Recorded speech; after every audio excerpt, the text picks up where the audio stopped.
But when you hear, for instance, I think last year the Vietnamese Prime Minister traveled here in America, when you hear talks of reconciliation, when you hear the word reconciliation at the highest political level, does that mean anything to you, or is it another travesty?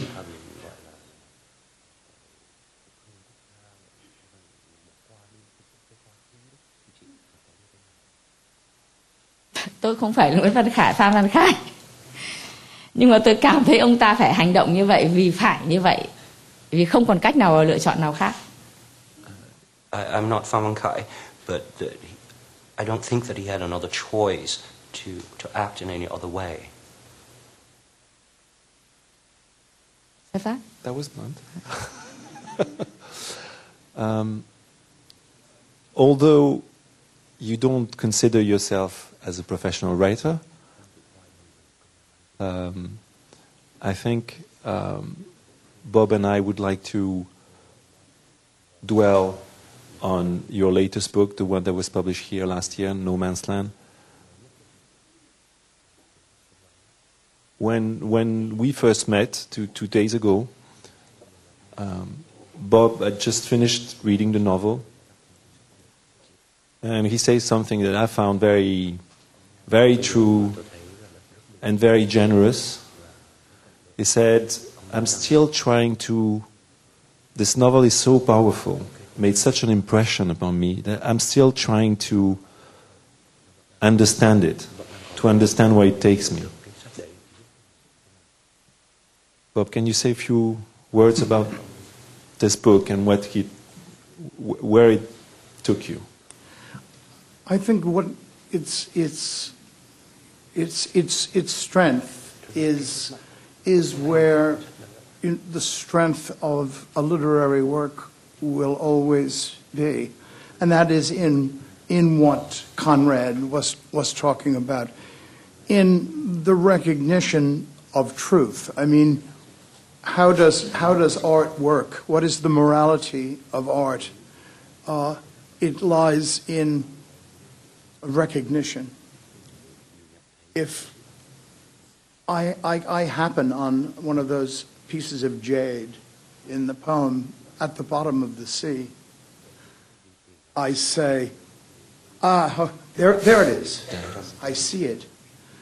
And the metaphor, the pictures, the images, the degree to which every scene in that book holds the reader and compels the reader to a visceral response is a constant discovery of truths, and it becomes undeniable. It becomes something that cannot be put aside. So I couldn't free myself from these images of mud and stars and death and those intersections of death and sexuality and the renewal of life in death. All these things so strong that they were, I was just unable to put them aside. And I took this as being the authority of the book, being its justification, its moral essence.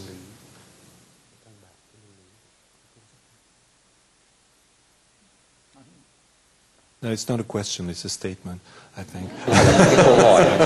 I mean, all good books, in a way, you've read one great novel, you've read them all. That's it. That's a joke.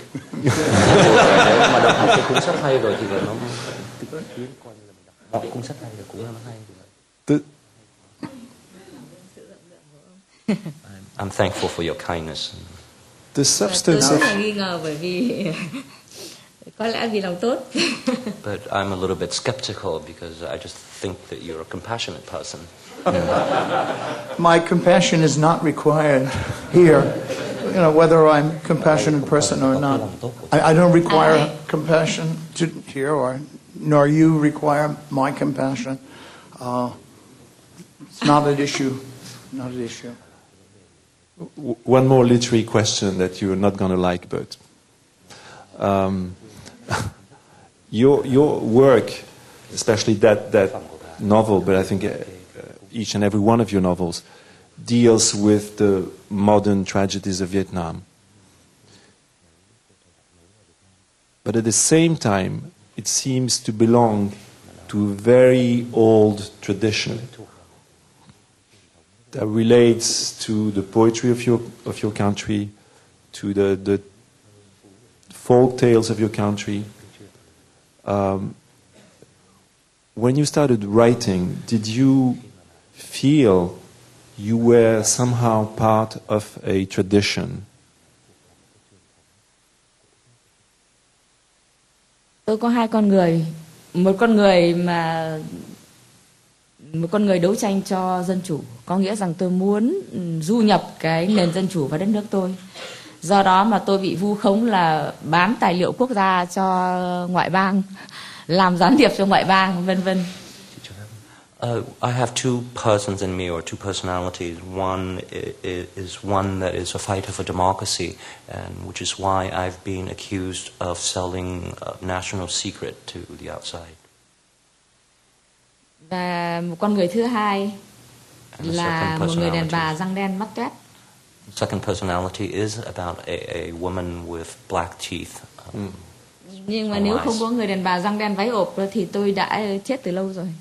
If there was no such woman inside me, I would have been dead long time ago. Bởi vì cái người đàn bà Việt Nam là nó dạy cho tôi cái sự nhẫn nhịn và sự chịu đựng. But the Vietnamese woman is one that teaches me to be patient and to be accepting. Bởi vì khi cả một hệ thống nhà nước mà họ tấn công một mình tôi như vậy thì đương nhiên là có những cái cơn chấn động về tâm lý. When the entire system of a nation is there to attack a single person like myself, obviously I would have psychological shock. Cái sự đe dọa của quyền lực không quan trọng bằng cái cảm giác bị tấn công về mọi phía.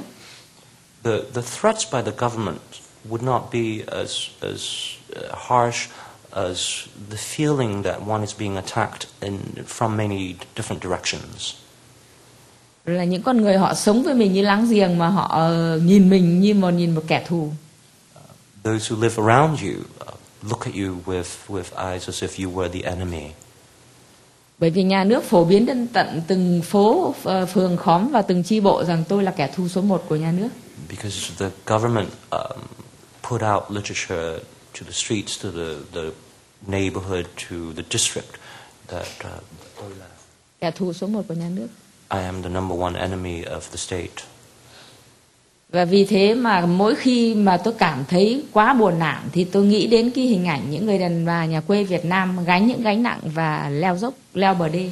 And so when I am most sad and disheartened, I think of the image of the Vietnamese women, the peasants, who carry on her shoulders a heavy load trying to climb up the mountains or the dikes.